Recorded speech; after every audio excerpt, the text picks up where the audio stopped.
La parole est à Monsieur Yves Médinger.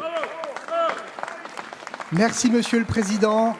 Mes chers collègues, ma question s'adresse à Monsieur le garde des Sceaux. Vous avez annoncé une augmentation de 8% du ministère de la Justice, du budget. Dans l'attente du débat sur les moyens et financements de votre souhait, je prends acte de votre annonce. Il était temps. Cette augmentation nous permettra peut-être de gagner quelques places dans le classement européen des budgets des systèmes judiciaires où l'Allemagne et les Pays-Bas, par exemple, dépensent près du double par habitant pour leur justice. Je dis dépenses, mais il serait plus juste de parler d'investissement. Le défi est immense. Condamner plus vite, faire exécuter toutes les peines, construire des places de prison manquantes, rénover les plus indignes d'entre elles, lutter contre la radicalisation en milieu carcéral, traiter enfin les problèmes psychiatriques de nombreux détenus, développer les peines alternatives, miser sur la réinsertion pour limiter les récidives, augmenter les moyens de la protection judiciaire de la jeunesse et enfin assurer une juste place aux victimes dans notre système judiciaire. Je le redis, face à la hausse des chiffres de la délinquance, face aux agressions de policiers, gendarmes, pompiers, soignants et élus, le défi est immense. Monsieur le ministre, je vous pose 3 questions. Allez-vous affecter prioritairement ces moyens à la construction et à la rénovation de places de prison, ainsi qu'à la rénovation de tribunaux? Je pense notamment à celui de Colmar, qui en a bien besoin en bâtiments et en hommes. Allez-vous affecter prioritairement ces moyens pour réduire enfin les délais entre la commission des délits et leurs sanctions? Enfin, pour finir, allez-vous développer les moyens donnés aux juges de prononcer et faire exécuter en plus grand nombre des condamnations à des travaux d'intérêt généraux? Merci, cher collègue. La parole est à Monsieur Éric Dupond-Moretti, garde des Sceaux, ministre de la Justice.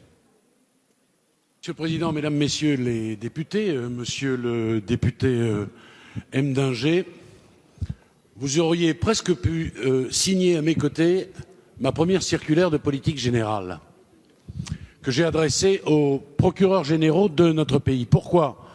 Parce qu'elle couvre tout ce qui est vos préoccupations, tout ce qui correspond à vos préoccupations.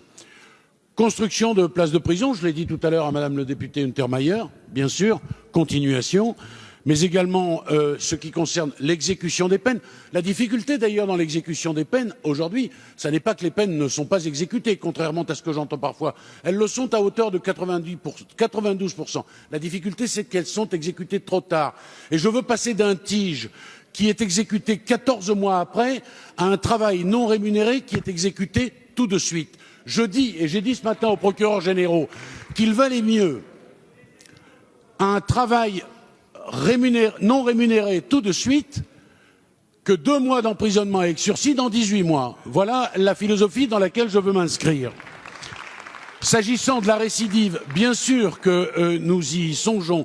Et je peux vous dire que nous avons très précisément réparti ce budget que, je l'espère, vous voterez entre la justice, la pénitentiaire, les services de protection judiciaire.